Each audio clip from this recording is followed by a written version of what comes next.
look at the other set of questions in relation with modulo. The first questions that we looked at how to find the modulo, okay? But in this case, you are going to look at how to find the integer itself.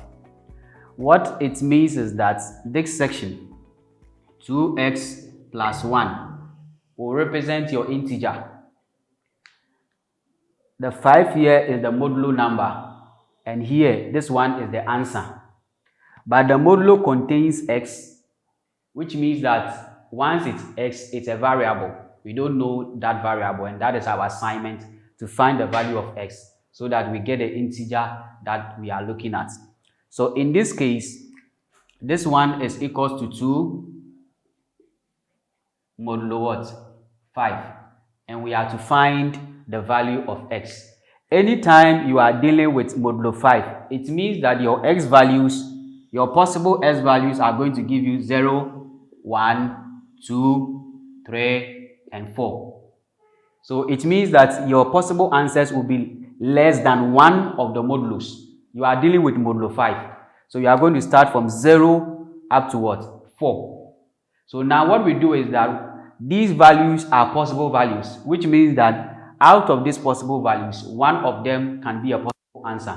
So what we do is that we pick each of these numbers to set to, what we are going to do is that we pick each of these numbers to test which one satisfy the above equation. So what we are going to do is that we pick 0, 1, 2, 3, 4 to test this equation. Which of them that fit or satisfy becomes your answer. So let's pick the first number when x is equal to 0. So we are going to put x is equal to 0 into this equation, which will give us, which is going to give us 2 times 0 plus 1 equals to 2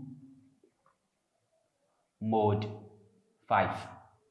2 times 0 is what? 0 plus 1. So this is going to give us 1 is equals to 2 mod 5. And look at this. This is your integer. Okay? And this is your modulo. 1 modulo 5. Like we looked previously, anytime the integer is less than the modulo, the answer is what? This. So it means that 1 modulo 5 is what? Is 1. It's not 2. So we say that since 1 is not equals to 2 modulo 5, then x is also not equal to 0.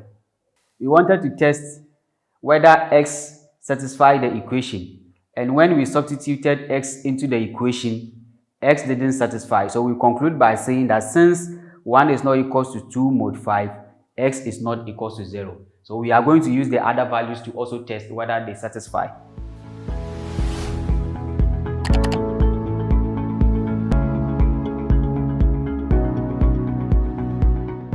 So now let's test for 1. When x is equals to 1. So we are going to put 1 into this, which will give us 2 times 1 plus 1 equals to 2 modulo 5.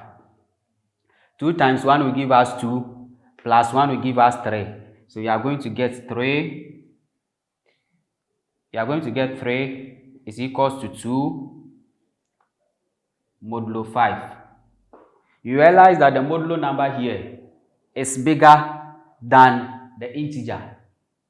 And like we've studied, whenever the modulo number is bigger than the integer, the answer is the integer. So which means that 3 modulo 5 is 3, not 2. So we conclude by saying that since 3 is not equals to 2 modulo 5, x is also not equals to 1. So we prove that 1 does not satisfy the equation and 0, 2 does not satisfy the equation. So we are going to test for the other values. Now let's test for 2. We want to test whether 2 satisfies the equation. So when x is equals to 2, we are going to put 2 into this equation. So this will give us 2 times 2 plus 1 equals to 2 modulo 5. 2 times 2 will give us what? 4 plus 1, 5. So this will give us 5. This will give us 5 equals to 2 modulo 5. And you've learned that anytime the integer is the same as the modulo number, the answer is 0. But here they are saying that the answer is 2, which means that x does not satisfy this equation. So we conclude by saying that since 5 is not equals to 2 mod 5, x is not equals to 2. So now we've tested for 0, 1, and 2. They all didn't satisfy the equation. So we are left with 3 and 4 to test whether they satisfy for the value of x.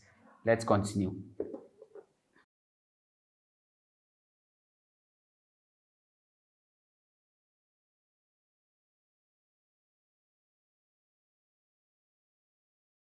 Okay, so let's test for the value of 3 and then 4. So we say that when x is equals to what? 3. So we are going to put 3 into the above equation here. So this is going to give us 2 times 3 plus 1 equals to 2 mod 5. This time this is what? Is 6 plus this 7. So we are going to get 7 is equal to 2 mod 5. So here we realize that the integer is bigger than the modulo number. And to find the modulo, we say that we are going to subtract this modulo from the integer here. And 7 minus 5 will give us 2. So it means that this satisfies the equation. So we say that since 7 is equals to 2 modulo 5, x is equals to 3.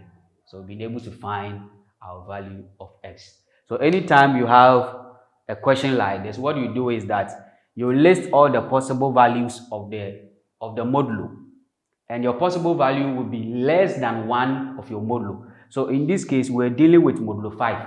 So we are going to start from 0, 1, 2, 3, and 4. It will be less than 1 of 5, which is what? 4. After you list all the possible values, you use the possible values to test for the equation you have been given. When you put them into it and it tests for true, it means that that value of x becomes the modulo number.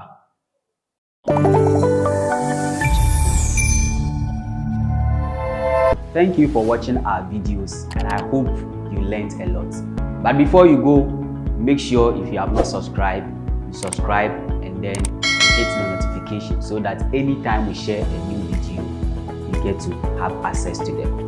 You can also follow us on our social media platforms: Instagram, Twitter, Facebook. They are all at Suadze. The spelling is Suadze. Or you can also log on to our website at www.suadze.com and you get amazing resources for your educational journey.